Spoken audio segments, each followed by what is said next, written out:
The report came in at 3:40 Imperial Standard Time, which was the kind of hour when junior officers made filing errors and nobody checked twice. Scout Vessel 7 Talon had been running a routine sweep of the outer rim Sector 9. Quadrant fallow, the dead edge of mapped space where nothing lived and nothing happened, and the biggest excitement in 3 years had been a rogue comet that turned out to be a rogue comet, the kind of posting they gave officers who had made one too many small mistakes, a punishment disguised as an assignment. The report should have auto-filed. It didn't. The system sat on it for 4 seconds, an eternity in Imperial processing terms, then kicked it up the chain with a single flag attached. Not a red flag, not a yellow one, a flag the duty officer on the overnight shift had never seen before, white blank, the system's way of saying, I don't have a category for this.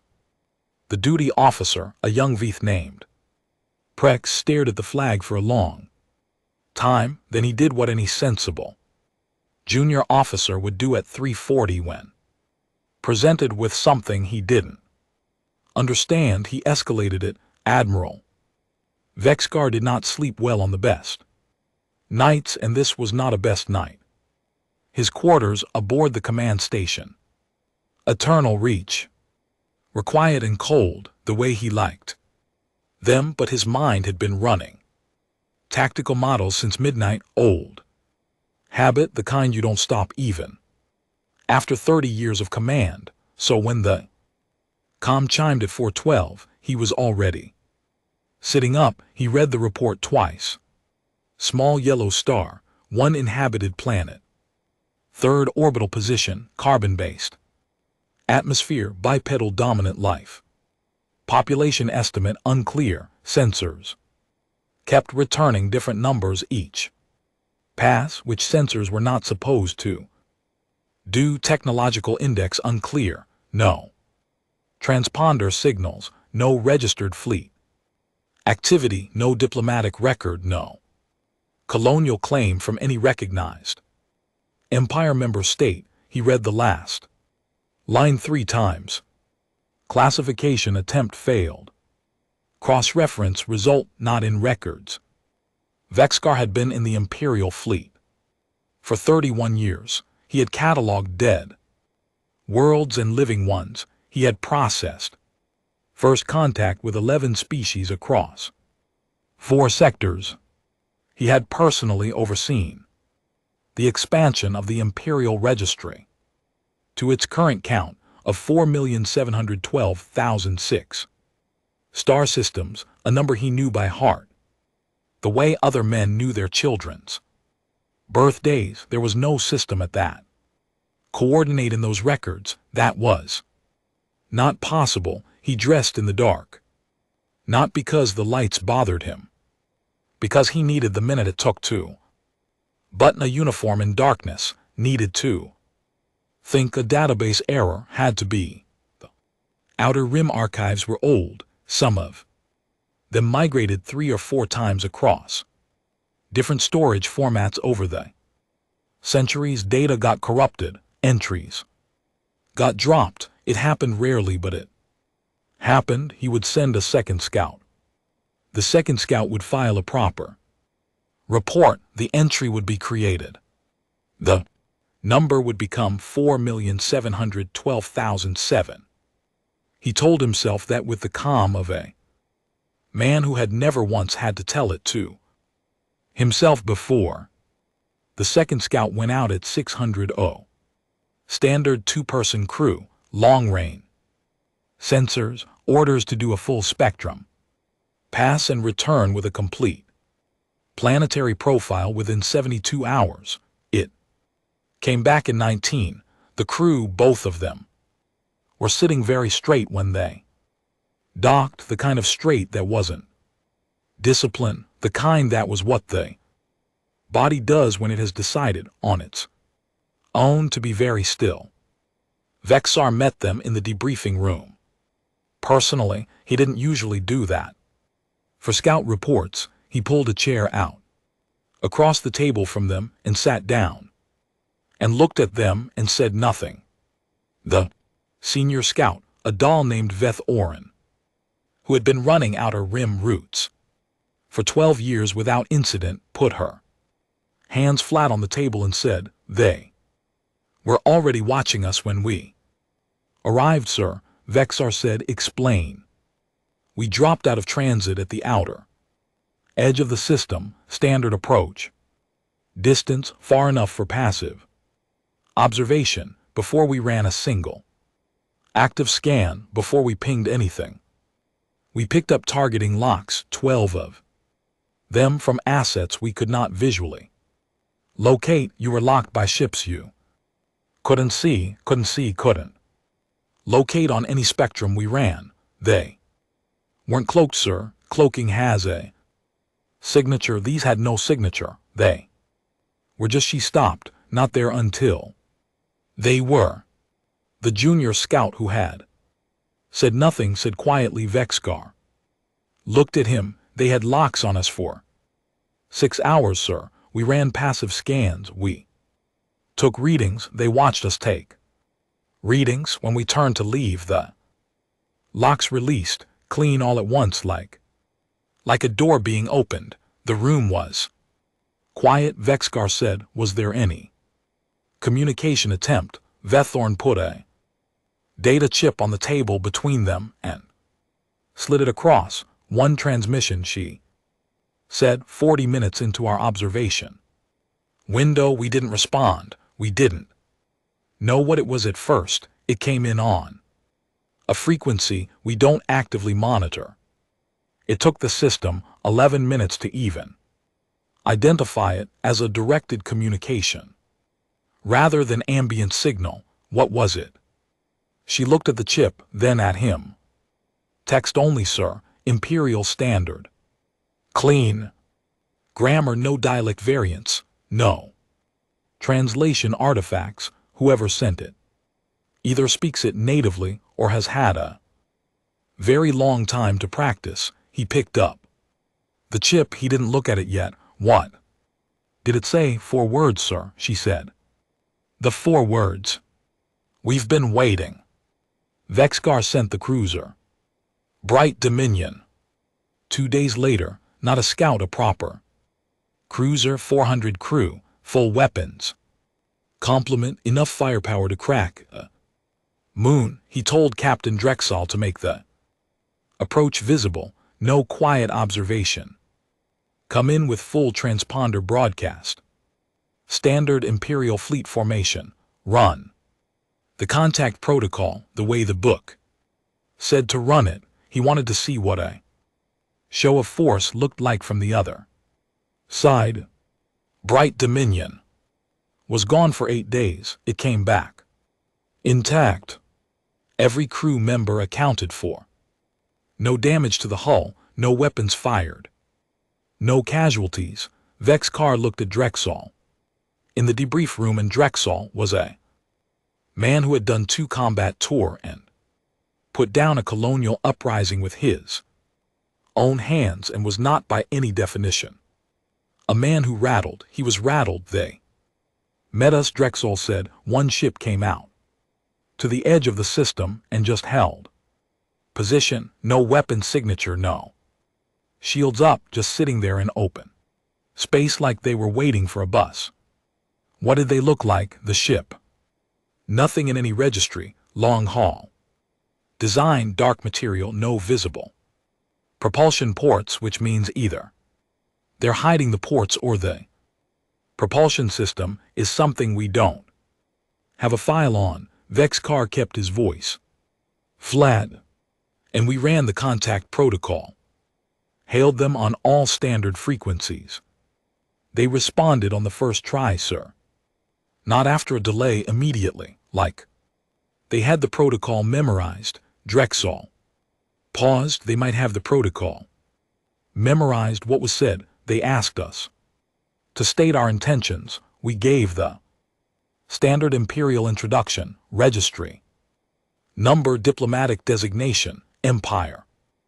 Representation, all of it, another. Pause, they knew our registry number. Before we gave it, the room was very quiet again. Vexcar was beginning to hate the quiet. They read back our registry number to us, Drexel said, and then they asked politely, sir, very politely, if we were there for the scheduled meeting or if this was an unplanned visit. The scheduled, we have no scheduled meeting with this system. Sir, I checked, there is no system at those coordinates in any record. There is no scheduled meeting. There has never been a diplomatic exchange with I know.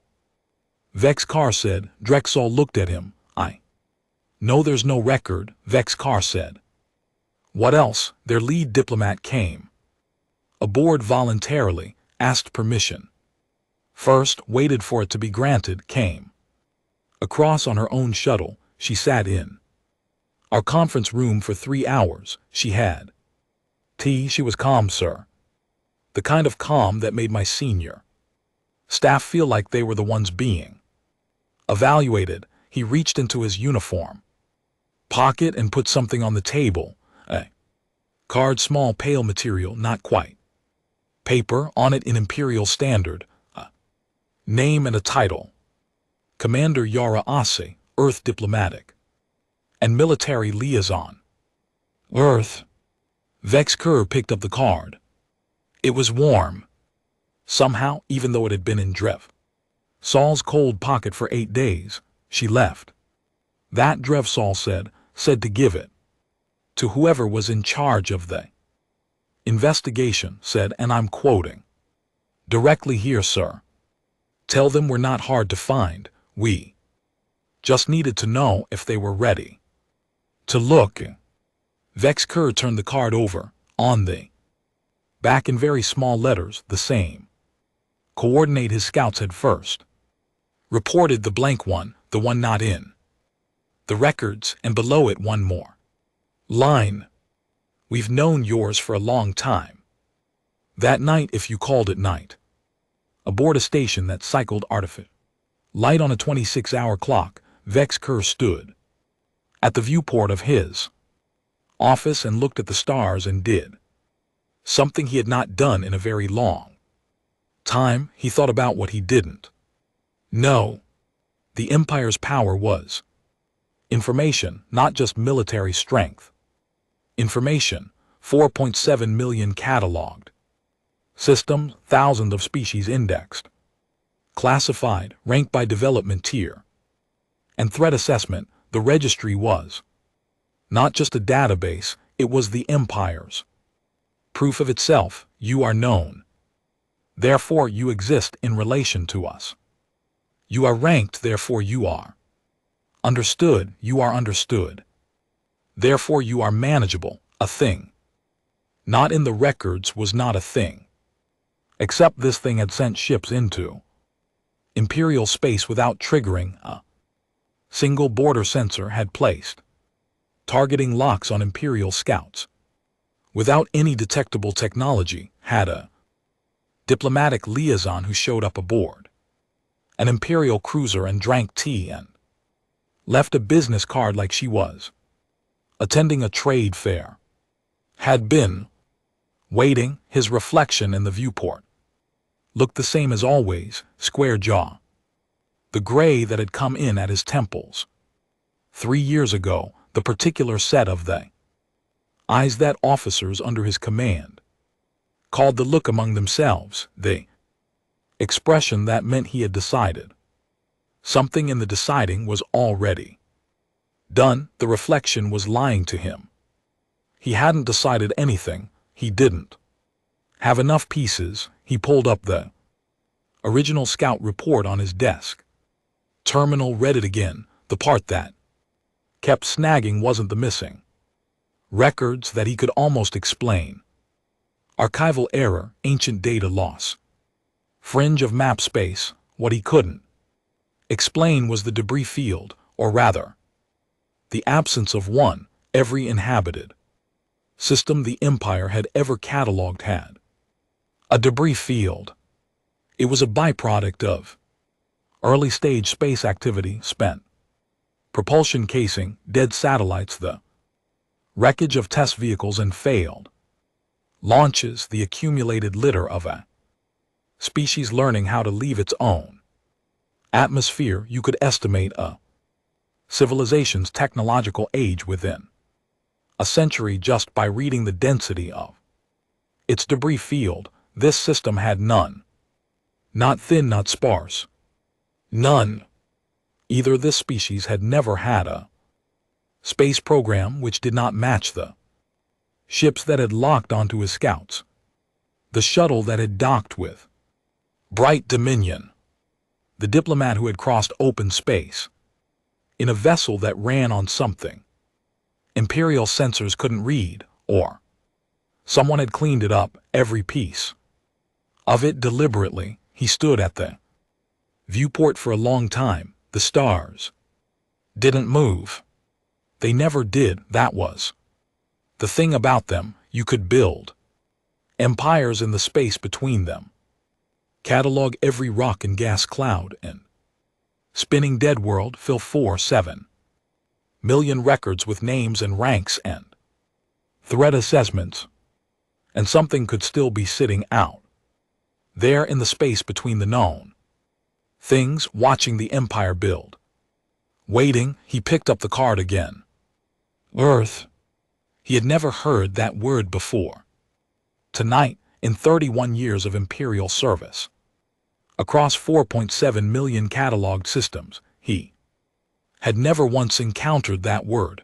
It sat in his hand like a stone. He put it in his pocket, not in a file, not in a report. His pocket. Then he went to his desk and began writing the briefing that would wake up Imperial intelligence in the morning.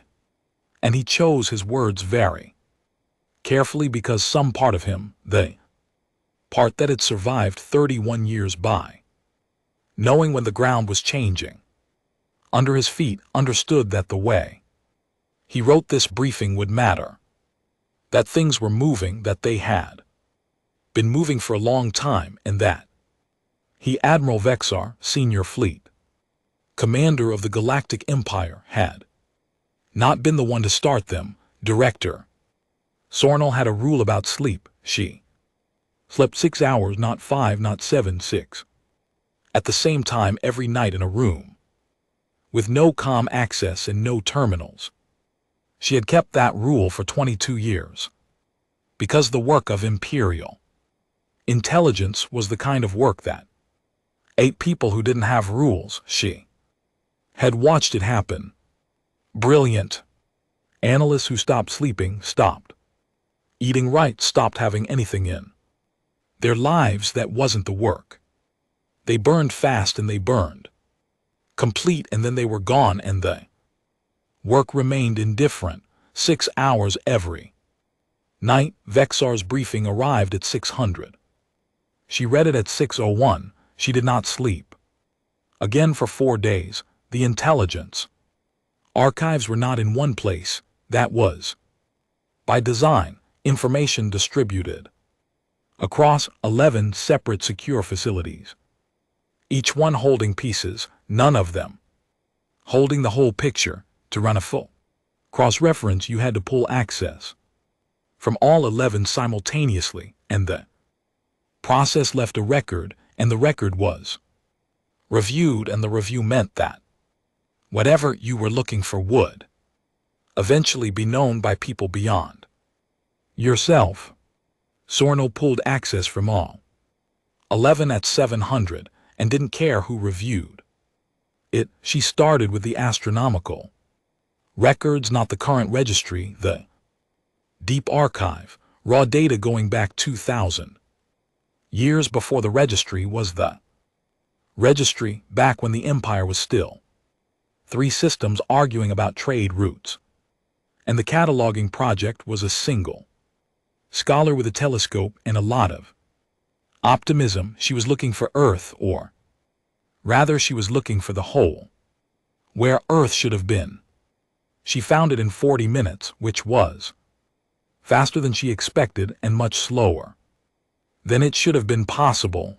The first signal was 847 years old, a radio. Transmission. Primitive technology, the kind of thing a pre-spaceflight species generates accidentally just by running. Electrical equipment and broadcasting. Entertainment signals into the atmosphere, the kind of thing that bleeds into space in all directions like light from a window you couldn't miss. It with a functioning sensor array. The Imperial sensor array at the nearest relay station at that time had logged. It auto-flagged it, routed it to the contact assessment queue where it sat for 6 weeks, then it was reclassified. Origin, stellar interference.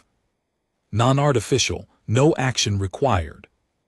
Soren Nell stared at that reclassification for a long time because stellar interference did not produce structured signals with repeating mathematical intervals.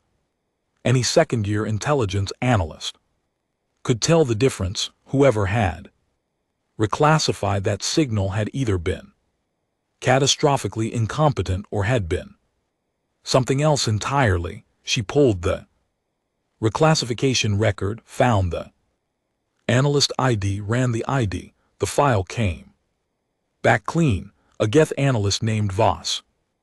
Wren, 40-year career, no disciplinary record, retired with commendation. She pulled his full personnel file and read it twice, and nothing was wrong with it. Nothing was wrong in the way that everything being right is sometimes more suspicious than something being wrong.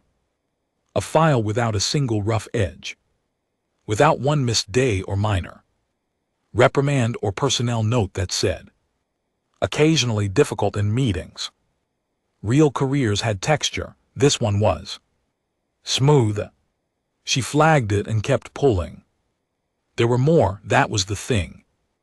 That was the thing that made her stop twice and sit very still at her terminal with her hands in her lap, not because she was frightened she was, but because she needed to not move for a moment and let the shape of what she was seeing settle into something she could hold. The signals came in waves, not constant, spaced across centuries, the way a species' technological development actually progresses. Primitive radio, the more complex broadcasts, then something that read as early propulsion testing, then the electromagnetic signature of nuclear energy, then about 200 years ago, the first traces of what might have been early faster than light experiments, each wave at exactly the point it should have triggered. Imperial contact protocol had been reclassified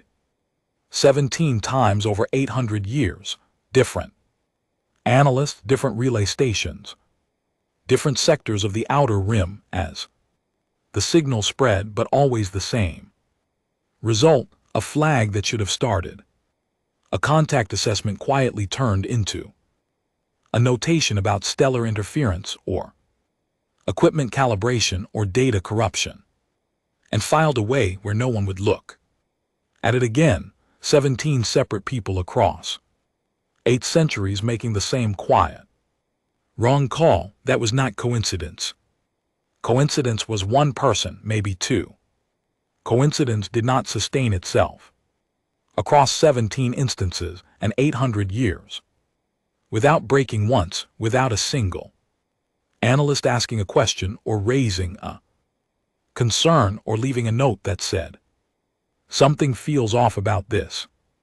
17 people had seen Earth, and 17 people had looked away. She pulled every personnel file, read all of them. Most were Geth, a few dull 2 long careers, clean records, unremarkable retirements. The smooth file pattern held across all of them. She lined them up on her secondary screen.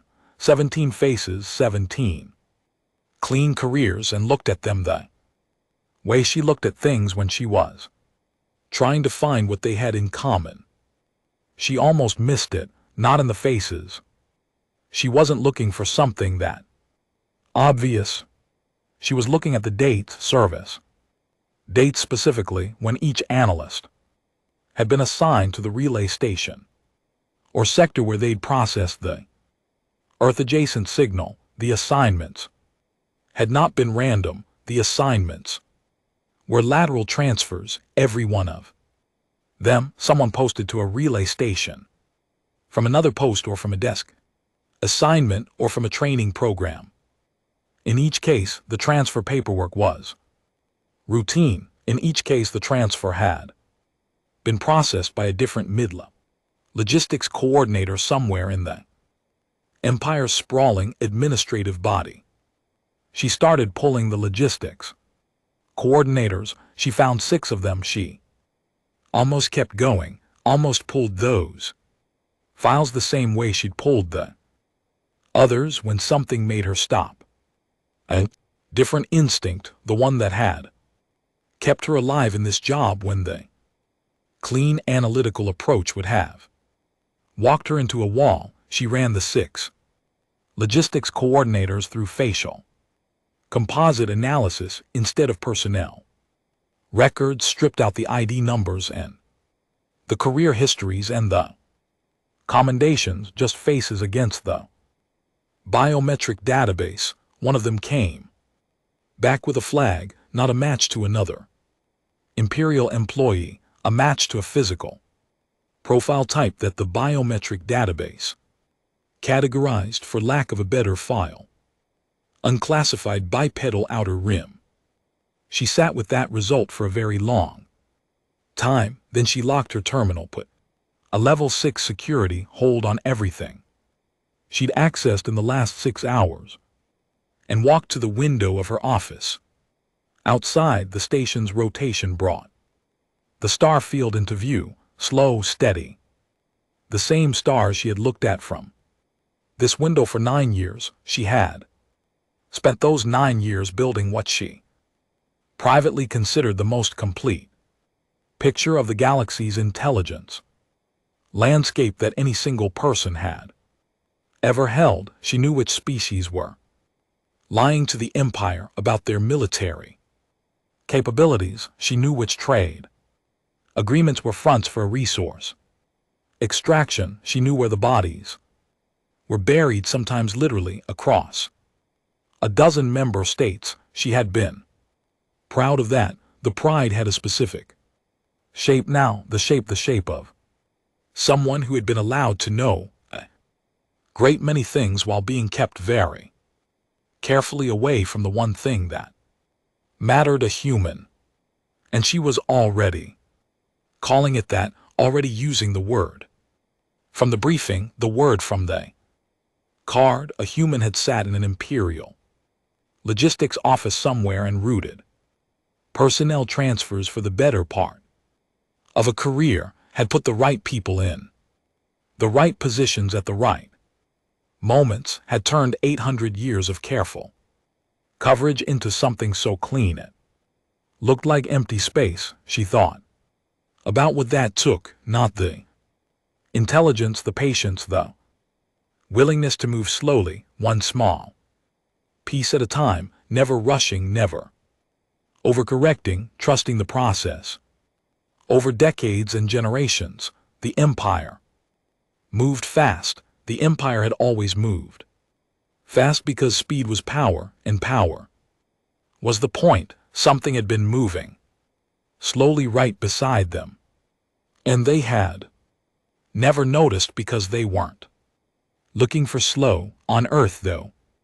Sarnal would not know this, would not know any of it until much later, would reconstruct it afterward from records and testimony, the way you reconstruct a fire from the shape of the ash. General Dawei was eating breakfast, rice plain, a habit from childhood that had survived 63 years and 2 careers, and the particular exhaustion of being the man who knew the most about the longest plan anyone had ever made and could not tell anyone about it. His aide came in at 7:30 with the morning brief, satellite. Feeds, diplomatic traffic, the usual.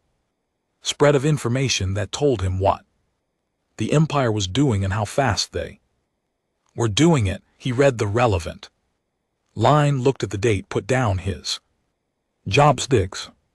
He had a bottle on the shelf. Above his desk, something amber.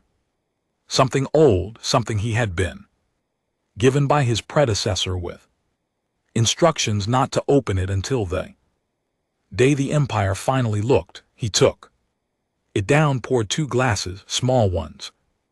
The kind you pour when you're marking something, not celebrating it. He drank one, left the other on the desk, looked at it for a moment, then he picked up his comm and started making calls, and his voice was the same voice it always was, quiet, unhurried, a little tired.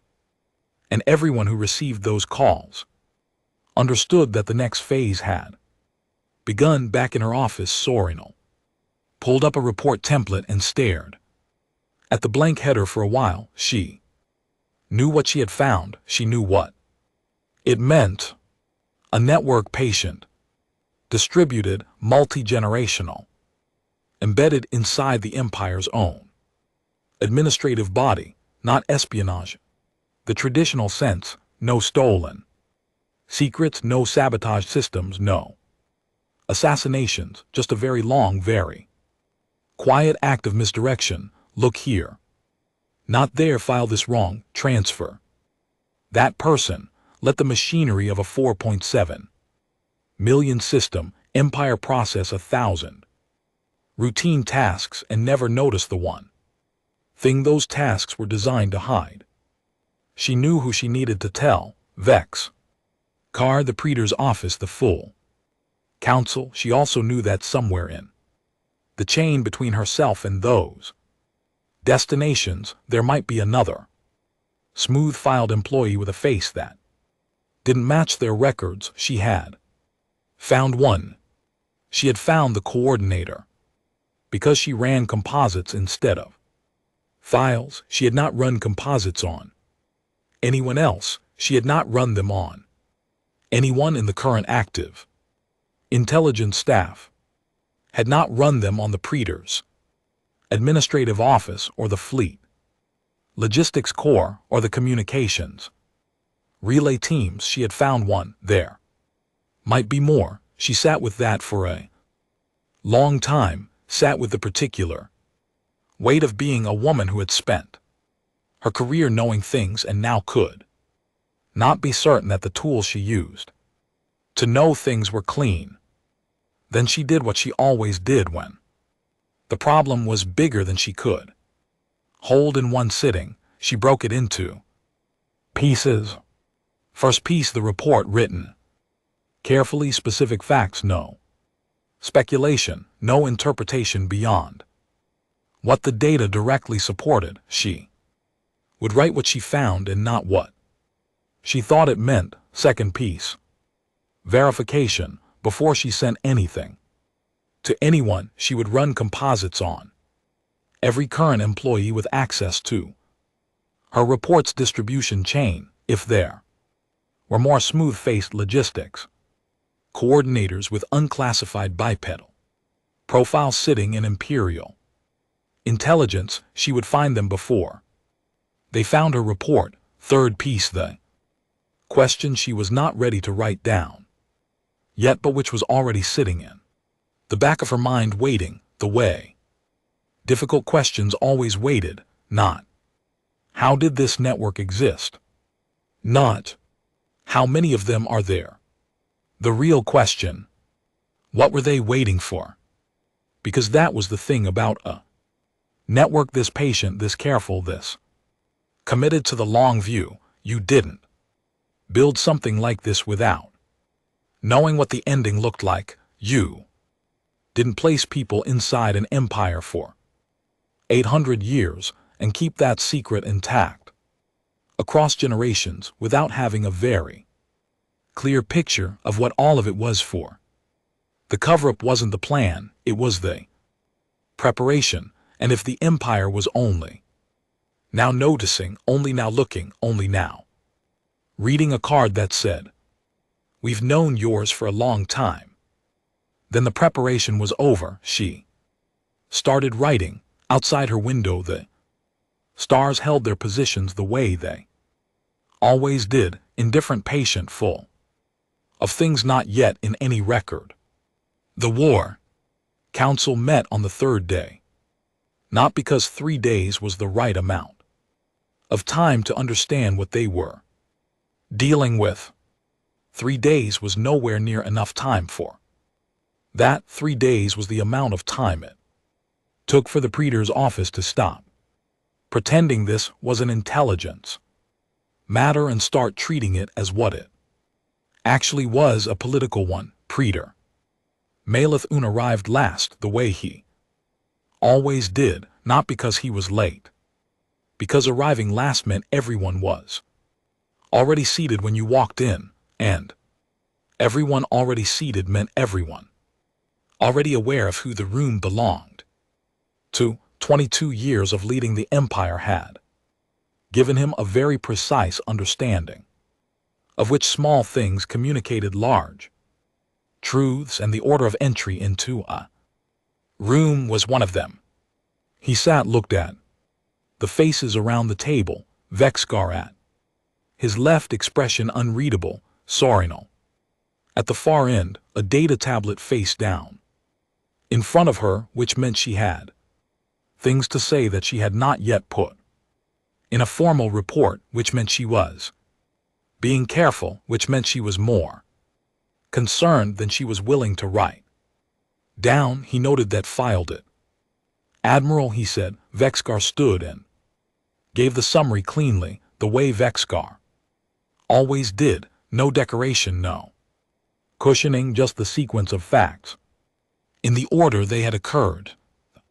Blank coordinate, the scouts, the cruiser, the card, the transmission. He put the card itself on the table at the end and left it there. The council looked at it. Nobody touched it.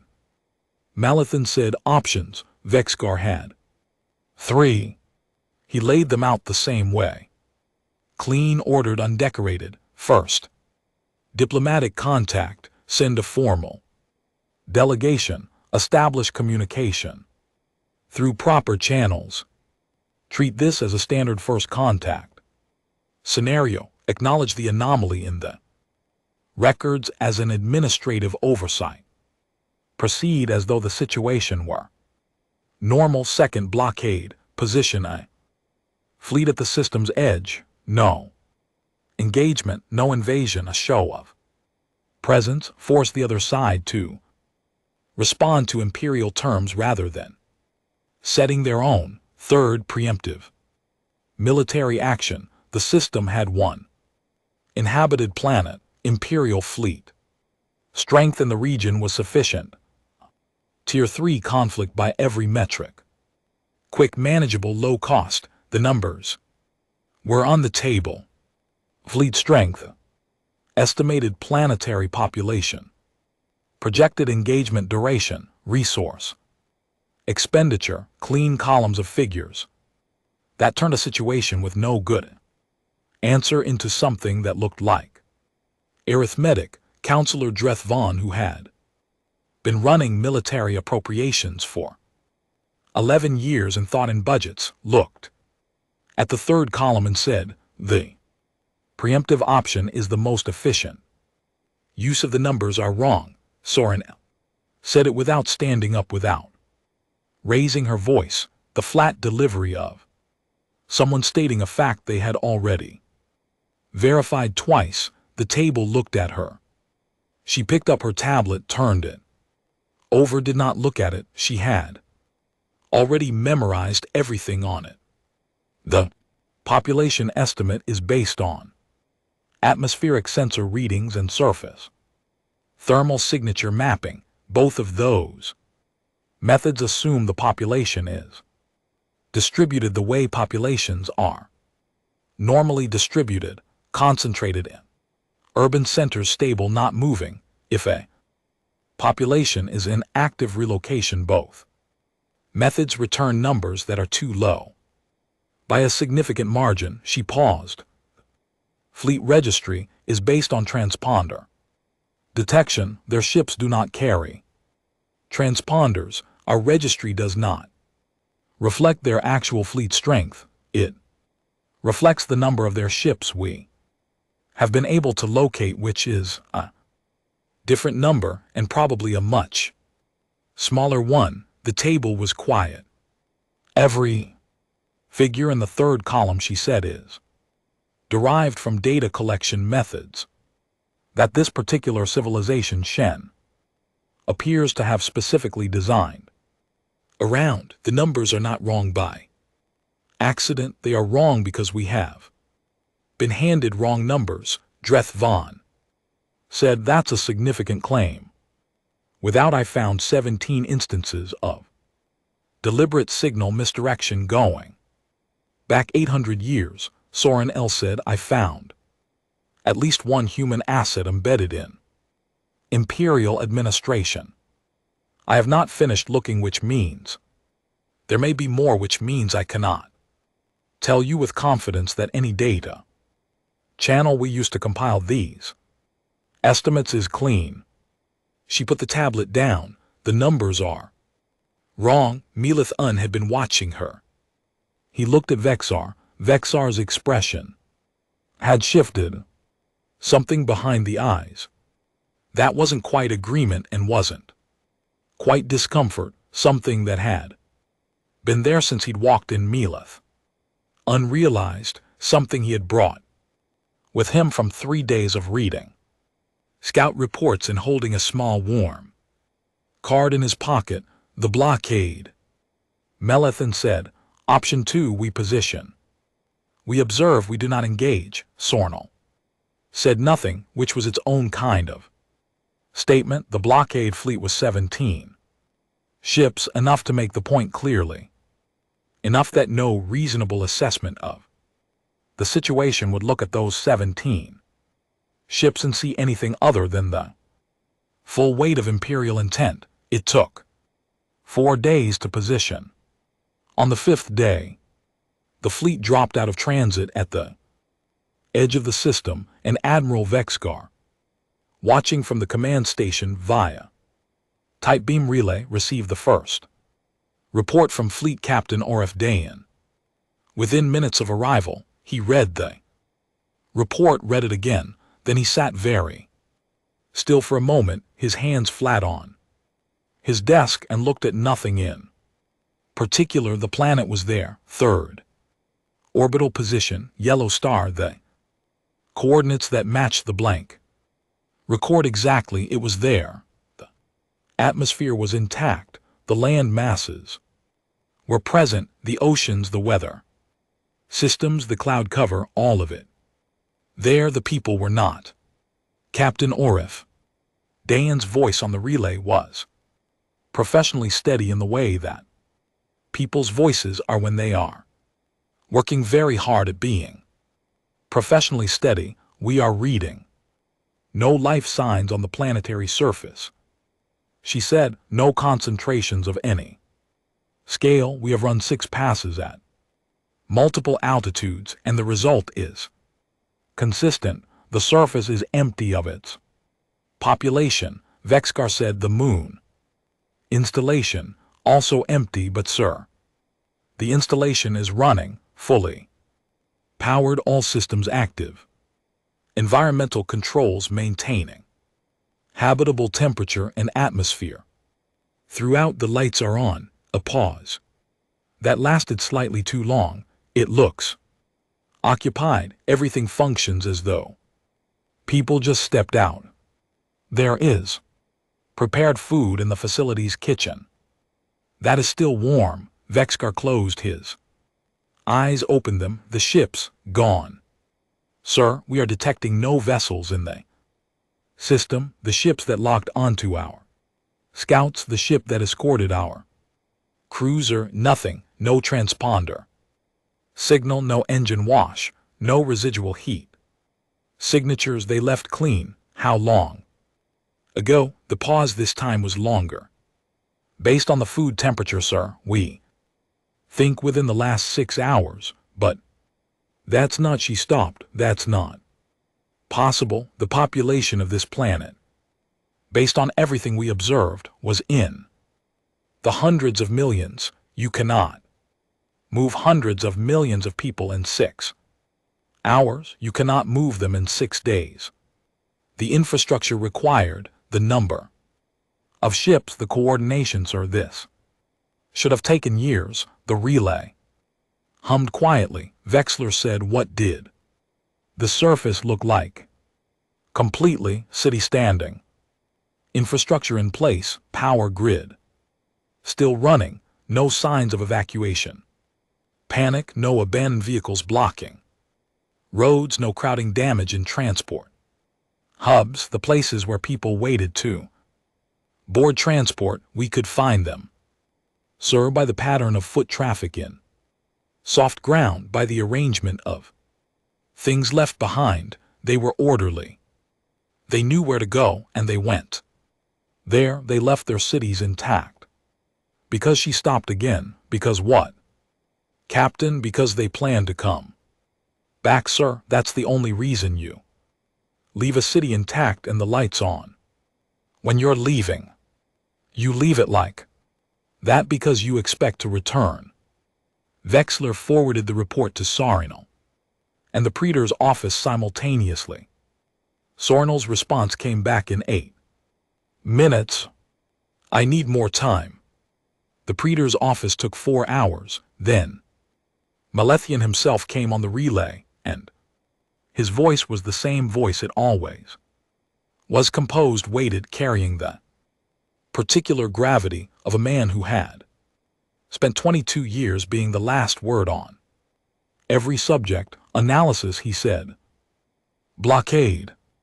Decision was made 4 days ago in a secured council chamber. They were moving before that, possibly before the council met at all, possibly before we positioned the first scout. Silence on the relay. They were watching the council chamber. I don't know, sir. What I know is that the timing is not coincidental. Another silence, longer.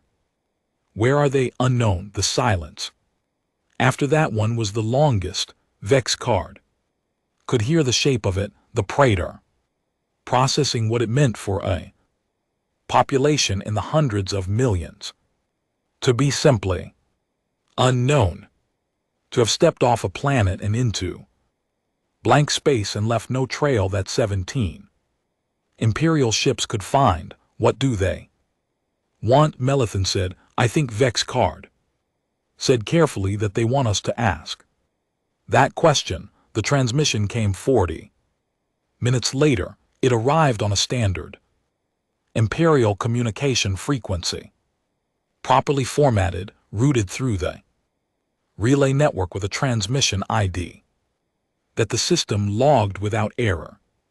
Clean, professional. The kind of transmission that came from someone who understood exactly how to send a message through Imperial infrastructure. Captain Orfton forwarded it to Vexcard without comment, which was comment enough. It was text only, short. The sender ID listed a name he already knew. Commander Yara Osei, Earth diplomatic and military liaison, and a set of coordinates: deep space, outer rim, far from the empty planet and the lit-up moon and the cities with their power grid still running below. The coordinates: a time 12 hours in. Then 2 lines. Come if you want to understand. Don't if you'd rather keep guessing. Vexcard read it on his terminal. Then he walked to the viewport and stood there the way he had stood 3 days ago, looking at stars, except now the stars were different. Now he knew that somewhere among them, moving through the dark on ships with no transponders and no engine signatures, were hundreds of millions of people who had rehearsed this, who had known their route and their timing and their role. before the Empire had ever sent a single scout to look at them. He thought about what Orfton had said. You leave it like that because you expect to return. Not fleeing repositioning, he thought. About the transmission, the tone of it. Not threatening, not pleading, patient. The specific patience of someone who has been waiting a very long time and is now finally at the part of the plan where the waiting ends. He forwarded the transmission to Malathion with one line attached. Recommendation: attend. The Praetor's response came back in 20 minutes. Send a drone. Vexgar read that, put it down, picked it up again, read it again. Then he walked to his personal shuttle bay and told his pilot to plot the coordinates and did not send a second message to the Praetor's office and did not ask for authorization and did not think too long about what he was doing, because if he thought too long about what he was doing, he would do the sensible thing instead of the necessary one. The shuttle launched at 312 hours. He had been wrong about things before. He had made calls that cost ships, that cost lives, that he still measured himself against in the small hours of the morning when the tactical models ran behind his eyes like old film. He had been wrong. He did not think he was wrong about this. Whatever was at those coordinates, it was not a trap. Traps didn't leave their cities with the lights on. Traps didn't send politely worded invitations with choices attached. Whatever was at those coordinates had been built for this exact moment. He sat in the back of his shuttle as it accelerated into the dark, and outside the small window the stars moved the way they always did, not at all, and somewhere ahead of him, in space that was not in any record. Something was waiting. It had always been waiting. He was only now beginning to understand what for. The station had no business being there. That was the first thing Vexgar thought when it came into view. Not, what is that? Or, how large is it? But the simple structural wrongness of its existence in this particular patch of space. The outer rim was old, dark and empty, dark, and the kind of dark that had been dark since before the Empire had a name for itself. Nothing was built out here. Nothing had reason to be. The station was built out here. It was large, not in the way Imperial stations were large, not the aggressive bulk of military engineering, not the sprawl of a trade hub. Large the way old things were large, like it had been here long enough to settle into the space around it. The material of its hull was dark, not the dark of absence, but the dark of something that had absorbed a great deal of light over a very long time. It had no visible weapons ports, no defensive array, no fleet of escort ships holding position around it. It sat in the black, like it had nothing to prove.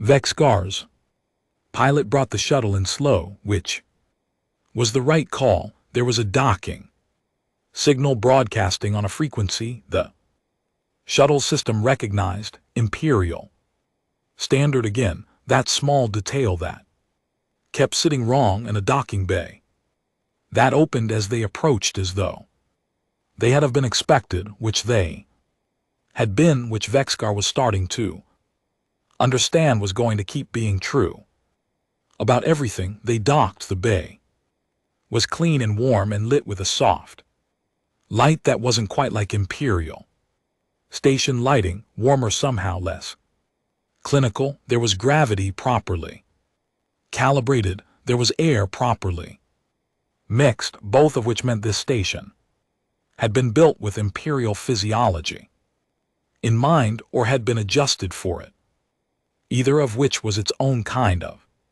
statement. He stepped out of the shuttle. Sarnal was already there. She was standing at the bay entrance with her arms at her sides and her face doing something it almost never did, nothing. Not composed, not calculating, just present.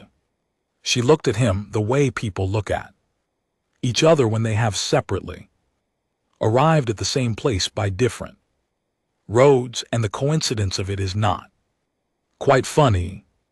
The preacher sent you too, he said. The preacher sent a drone, she said. I came myself. He looked at her. I've been looking for embedded assets for 3 days. She said, I found 3 more. I don't know how many I haven't found yet. I needed to understand what we're dealing with before I put anything else in writing. She paused. Also, the drone would have been a mistake, I know, he said. They went in together. The first corridor was plain, dark walls, soft light, the particular quiet of a large space with good acoustic absorption. And Sarnal walked beside him and said nothing, and the corridor opened into the first room, and they both stopped. It was a hall wide enough that the far walls were slightly soft with distance, high ceiling. The light came from sources that weren't visible, distributed even, like daylight without a sun, along both walls, cases, floor to ceiling. Behind the cases, objects, documents, images, things he didn't recognize yet, and things he did. He recognized them because they were imperial. That was the second wrong thing after the station's existence. The objects in the cases were imperial.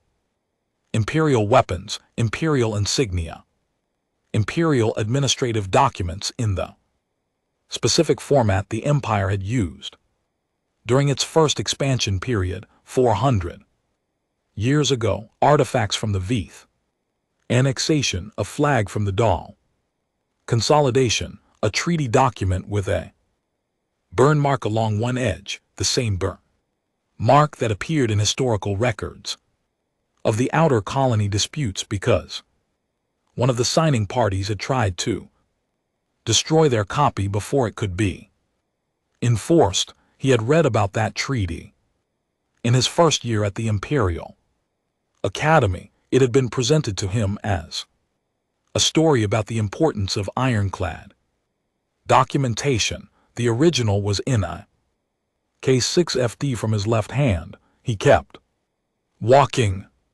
because walking felt like the only appropriate response to a room that kept producing things that had no right to be here. The hall divided, one wing to the left, a label above the entrance in 3 languages, Imperial Standard. First, then 2 he didn't recognize. He read the Imperial Standard. The Veeth. He knew what the Veeth were. Everybody knew, a species from the Inner Rim. Early in the Empire's expansion, they had resisted annexation. There had been a conflict. The conflict had been resolved. That was how history books described it. The conflict was resolved. He had always understood in the way that adults understood things. They had been children when they were taught that resolved was doing significant work in that sentence. He walked into the Veeth wing. There were testimonies printed, physical, mounted behind glass in Veeth script, which he couldn't read, but with Imperial Standard translations below each one. He read 3, stopped reading, not because they were difficult to read, because they were easy, clear, specific, first-hand accounts written in plain language, and the plain language described things that he had never seen in any document in any Imperial archive. Vic, as the Imperial archives did not contain plain language about this particular subject, the conflict had not been resolved. The Veeth had been destroyed, not annexed, not absorbed. destroyed systematically and completely, over a period of 11 years, and then removed from the record with the same patient thoroughness that someone had used to remove Earth from the record. Except this time the thoroughness had been imperial, and what was being removed was not a secret to protect, but a shame to bury. He stood in the Vth wing for a while, then he walked out and kept going. There were others a wing for each, names he knew as historical. Footnote: species described in Academy. Text says, pre-expansion tier, absorbed or defunct. Each wing with its objects, its documents, its testimonies, each wing labeled with two things, a name and a date. The date was the date of the last record. Sornel walked beside him. Through all of it she didn't speak. She was doing what she always did, taking it in, filing it, building the picture, but her pace had slowed since the third wing, and just once she stopped completely in front of a mounted photograph, a large one taking up most of one wall, a city that had been a city and was not anymore, and stood there long enough that he had moved several steps ahead before he noticed she wasn't beside him. He waited. She caught up, said nothing, kept walking. He didn't say anything either. Some things didn't need to be named. At the end of the museum there was a final wing, no label. Above the entrance, he almost walked past it before he noticed the absence of a label where every other wing had one. He went in, empty cases, clean floors, the same soft light as everywhere else. The display cases were the right size, mounted at the right heights, arranged in the same configuration as the other wings, everything prepared, everything ready, waiting for contents that had not yet been placed. He counted the cases. He stopped counting. Enough, Sornel said from behind him. Her voice was completely level, the kind of level that required effort. He turned. She was looking at the cases too. Then she sat down on the floor, not collapsed, not distress in the dramatic sense. She just sat down cross-legged in the middle of the empty wing and looked at the empty cases and stayed very still. He didn't tell her to stand up. He stood beside her and looked at the same cases and tried to do the same math she was doing, and arrived at the same place. There was a right number of cases. The number was not random. You're counting wrong. The voice came from behind them, quiet, unhurried, an old man's voice, not weak, just worn the way wood wears too. Smoothness over time. Vexkar turned. He was shorter than expected, older than expected. He wore plain clothes, no uniform, no insignia. He had the kind of face that had once been sharp and had gone soft at the edges without going soft underneath, if that distinction meant anything, and somehow it did. He was carrying a thermos and 2 cups, and he looked completely like someone who had been expecting visitors for a while and was glad they had finally arrived. The cases aren't a count of individuals, the old man said. He set the cups down on the floor near Sornel, just put them there without ceremony, without asking, and poured from the thermos. The smell of it reached Vexkar before he could name it. Something warm, something he didn't have a word for. Their account of something else. I won't tell you what. You'll figure it out. He poured a third cup and held it out to Vexkar. Vexkar looked at the cup, looked at the man. General Dewey, the man said, not as an introduction, as a clarification, as if Vexkar might have been wondering what to call him and deserved the answer. Vexkar took the cup, sat down. He did not know why he sat down. He had not made a decision to sit down. His body had Simply arrived at the floor, and that had been that. And he was not the kind of man that happened to, and yet here he was sitting on the floor of an empty museum wing at the edge of map space, holding a warm cup of something, and next to him Sarnal was holding her own cup and looking at Dewey with the expression she reserved for intelligent sources who had more than she expected. Dewey sat across from them, old knees. Slow descent, he settled and looked at the empty cases the way they had been looking at them.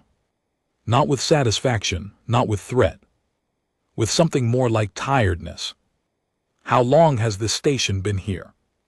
Sarnal asked. The first section was built 340 years ago, Dewey said. We've added to it since. The first section, she said, meaning this wing. No, he said this wing is new relatively. He looked at the empty cases.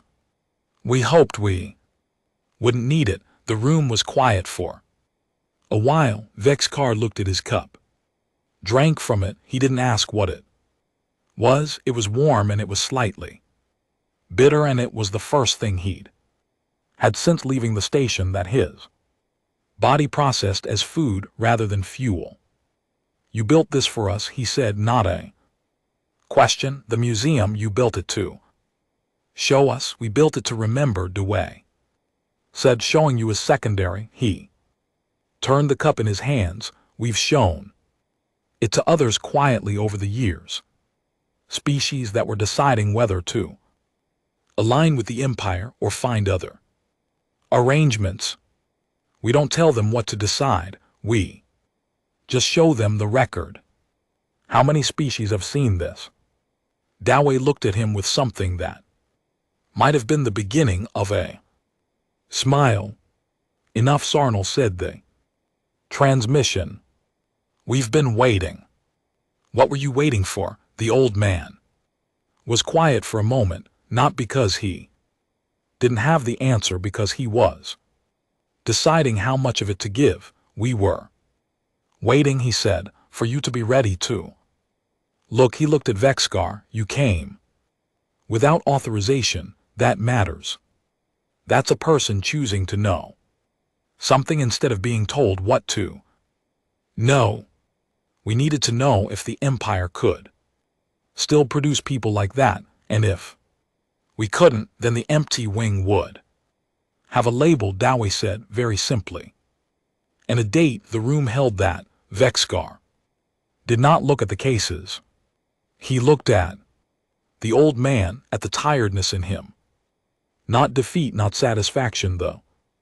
Tiredness of someone who has carried a thing for a very long time and is now finally at the part where someone else knows about the weight. We never wanted a war, Dewey said. We wanted you to choose not to have one. He picked up his thermos. That's still what we want, and if the Praetor doesn't choose that. Dewey poured himself more tea, didn't answer immediately, looked at his cup.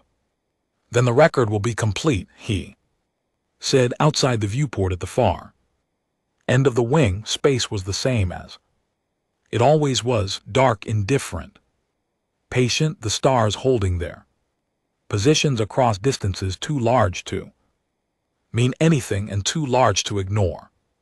And somewhere among them, hundreds of millions of people on ships without transponders moving through the black, waiting to go home. Vexkar drank his tea. He thought about the Veith wing.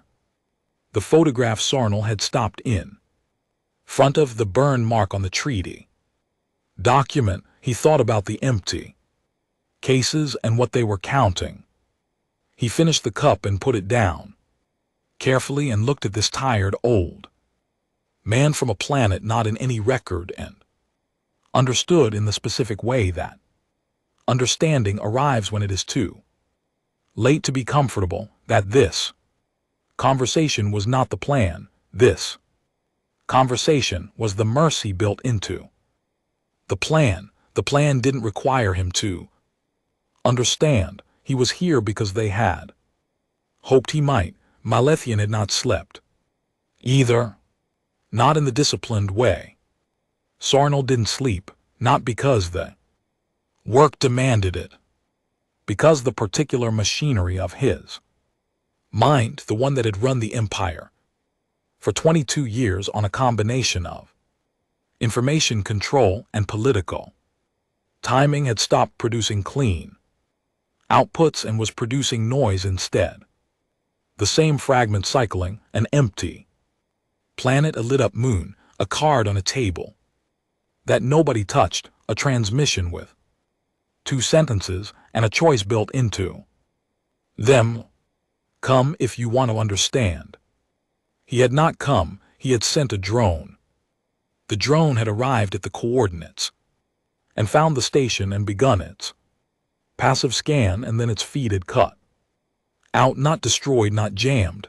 The drone had simply turned around and come home, its mission subroutines intact, sensors intact, every system green. It had turned around the way a dog turns around at a particular smell, some deep code instruction tripping that. Malethian's technical team spent 4 hours trying to locate and could not. They had sent a machine. The machine had been sent back. He thought about that, about the precision of it, not destroying the drone, which would have been a provocation, not jamming it, which would have been detectable, just redirecting it, a gesture that said, "This is not how this works." A lesson delivered without a word. He had been on the receiving end of that kind of move exactly once before, 26 years ago, when he was still a young counselor watching the previous praetor navigate a coalition dispute. The previous praetor had said, "You can always tell the quality of an opponent by how they say no." A weak opponent slams the door, a strong one just stops opening it. He pushed the thought away. He pulled up the assessment instead. Fleet position, weapon status, Earth's coordinates still active on the targeting overlay. The planet was empty. They knew it was empty, or if Dan had confirmed it 6 ways, but the targeting overlay didn't know what empty meant. It knew coordinates and yield calculations and projected damage assessments. Numbers were clean. That was the problem. Sornel had told him the numbers were wrong, but she wasn't here to tell him again, because she had gone to the coordinates herself, disobeying a direct instruction, sitting somewhere at the edge of map space with a man not in any record, and Vex-Kar was there too, his 2 most reliable people at the table he hadn't been willing to sit at, leaving him with the numbers. Counselor Dreth Vaughn came in at 800 and put a fresh assessment on the desk and said the window for a show of force strike was narrowing. That waiting longer sent a signal of its own that the Empire's allied states were watching, and the watching had a cost. Malethian looked at the assessment. The numbers were still clean. He approved the strike.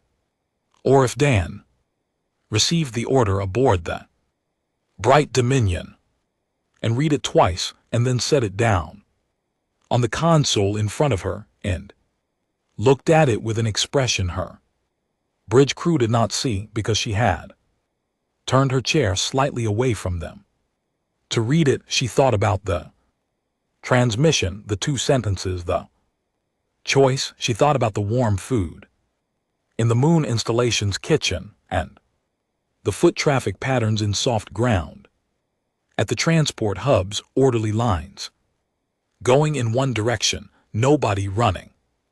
She thought about what Vex-Kar had said before he left. Whatever is at those coordinates had been built for this exact moment.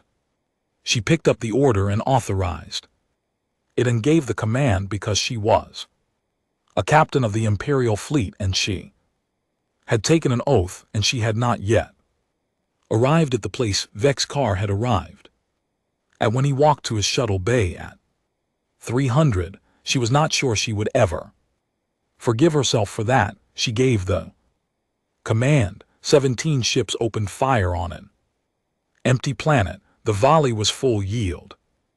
Every weapons platform on all 17 ships firing in coordinated sequence the way the Imperial fleet had been drilling for 300 years, overlapping strike patterns, maximum coverage, the kind of coordinated firepower that had ended civilizations and broken moons and turned the tide of every serious conflict the Empire had faced since its first expansion. It hit Earth, and Earth did something with it.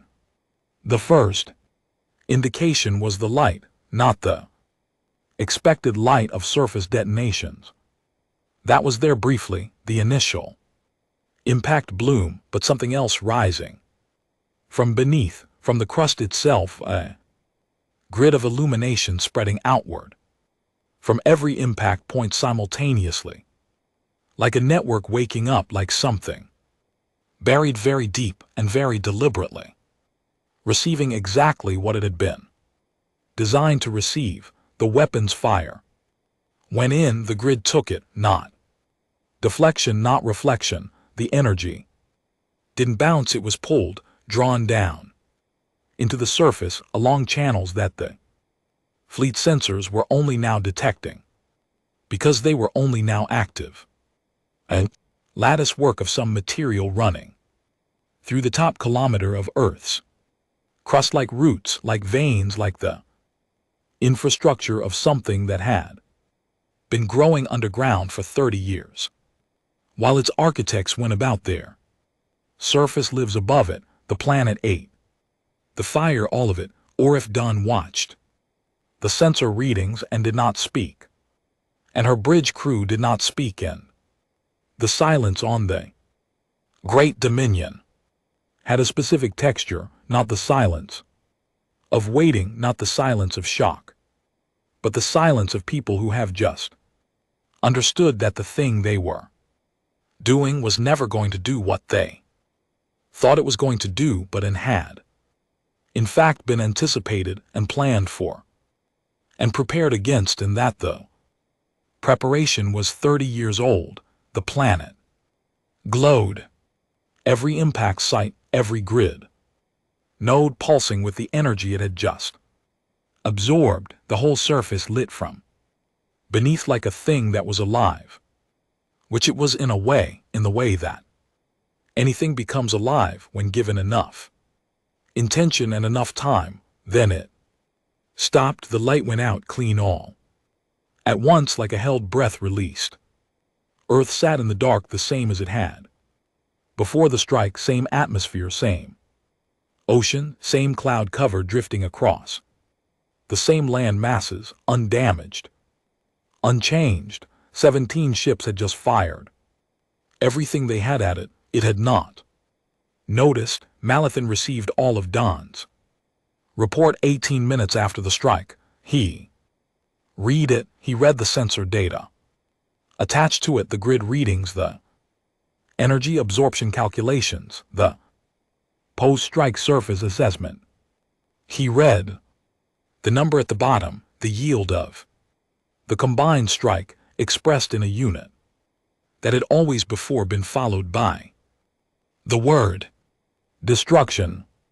And he read what that yield had produced, which was nothing, and he sat with that for a while. He had approved the strike as a show of force. The show of force had demonstrated with complete precision that force was a thing he did not have, not because the Empire was weak. The Empire was not weak. The Empire had the most powerful fleet in known space and had just fired it at a planet. The planet had eaten it. He stood up, walked to his viewport. Station's rotation was bringing the starfield into view, the same stars, the same indifferent dark. And out there, somewhere, Vex-Car and Soren L were sitting in a museum they hadn't built, drinking tea with a man not in any record, understanding things he had chosen not to go and understand. He had sent a drone, he thought with a clarity that arrived too late and too completely. That was the test. The choice was the test, not the coordinates, not the museum. The choice, come or don't, understand or don't, and I sent a drone.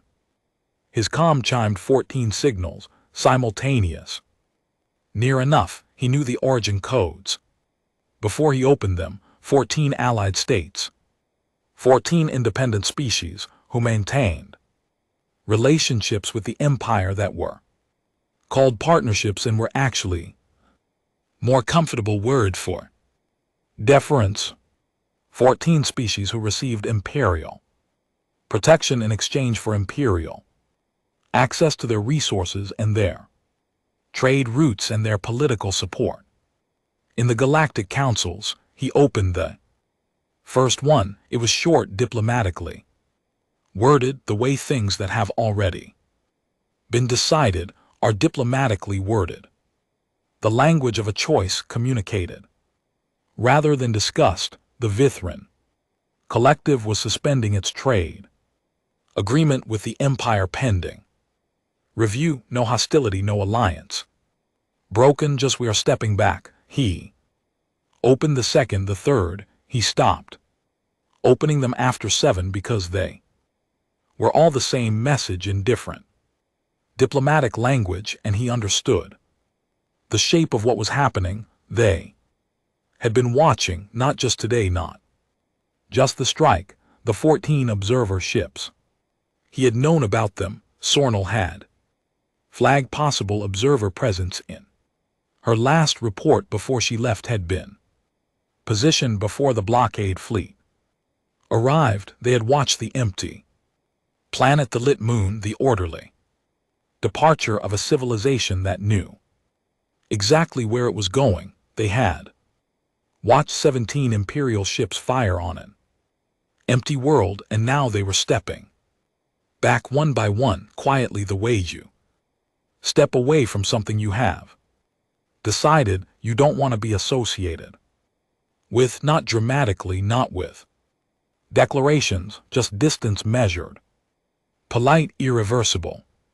Malithun stood at his viewport and watched the star field, and understood what he was feeling only because he had felt it once before, a long time ago, before the career and the office and the 22 years of being the last word on every subject. He had felt it as a child, the one time he had been caught in a lie, not a small lie, a significant one, the kind that a child tells because they can't yet see how large the thing they're lying about actually is. He had felt the particular exposure of it, the moment when the lie stops working and what's underneath it is visible.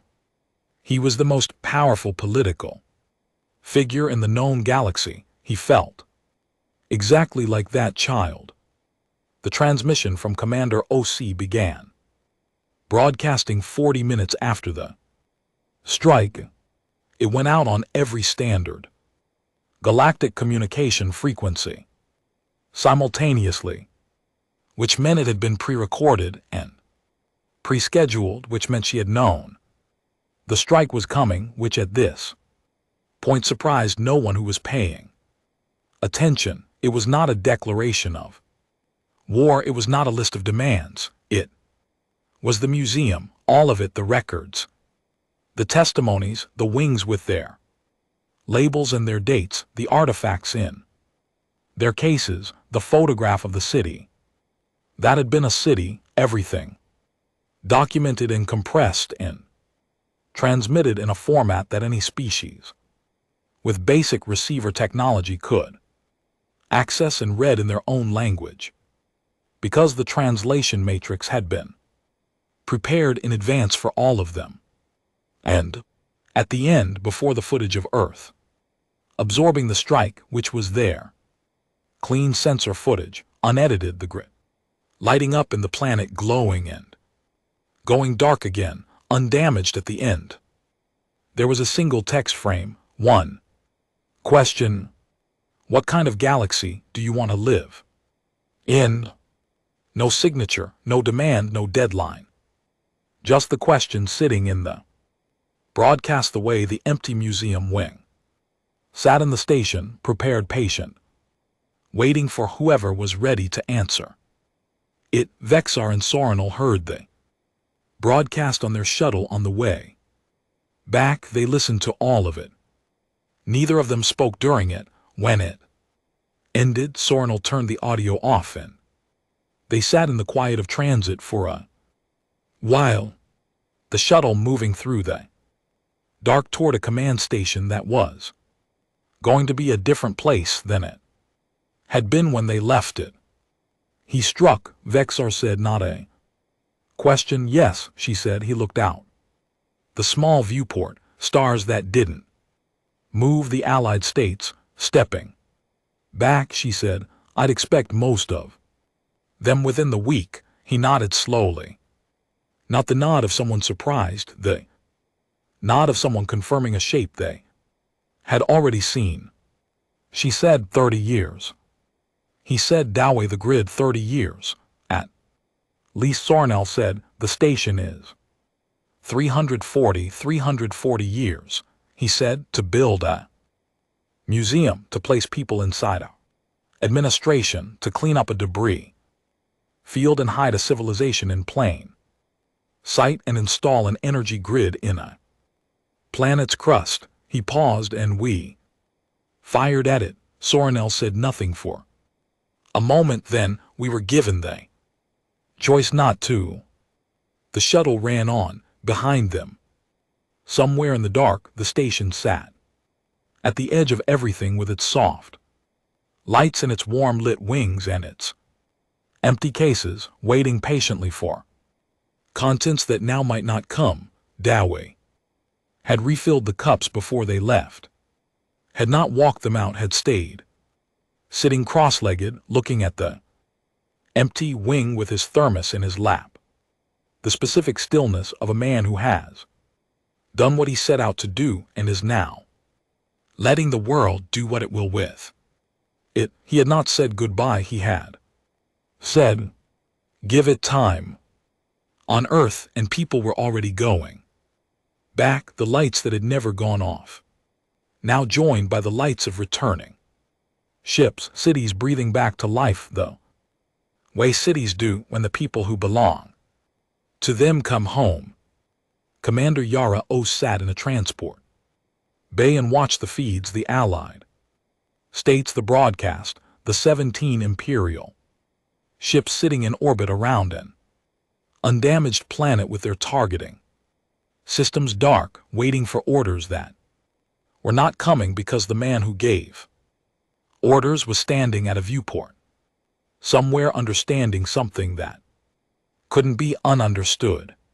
She had a cup of something too, not Dowey's tea, her own, something from home. She drank it and watched the feeds, and her face was the face of someone who is not surprised and is not celebrating, because the people who make the long plans are never surprised when they work and never quite able to celebrate them either. The plan working was not the point. The plan working meant the worst thing hadn't happened. That wasn't joy, that was relief, which was a different and quieter thing. Her calm showed a message from Dowey. 3 words. Lights are on. She looked at the feet of Earth. Cities coming back, the grid still faintly warm in the crust beneath them. The ships settling into landing patterns with the practiced ease of people who had rehearsed the return trip the same number of times they had rehearsed the departure. She typed back 2 words. Coming home. The final strike had not been the grid eating the Empire's weapons fire. The final strike had been 30 years ago, when the first load of material went into the ground and the first parameter was set and the first decision was made. To build something that said, "We will not fight you with fire, we will make fire irrelevant." It had been 340 years ago when the first wing of the museum was built, and someone had decided that memory was the only weapon that mattered in the end, not the memory of your own history, but the capacity to hold the history of others, to refuse to let it disappear the way the empire disappeared things it didn't want remembered. It had been 800 years ago when the first quiet hand had quietly misfiled the first quiet report, and a civilization had looked at the largest empire in the known galaxy and decided, "Not yet, not like this, we will wait until we are ready, we will wait until they are ready, we will wait until the choice is real." The empire would not fall today. Empires didn't fall in a day, they contracted. They reassessed, they reformed, or they didn't, and the galaxy watched either way. And the record was kept either way. The empty wing remained empty. The question remained in the broadcast, patient as everything else had been patient, waiting for the galaxy to answer it in the only way that mattered, not in words but in the slow accumulation of choices made by people who had been shown finally clearly, without cruelty, what the record actually said. Lights were on, the people were coming home, the stars held their positions the way they always did and always would, full of things not yet in any record, patient in the way that only very large and very old things can be patient, not because patience is easy, but because they have learned over a very long time that it is the only thing that lasts.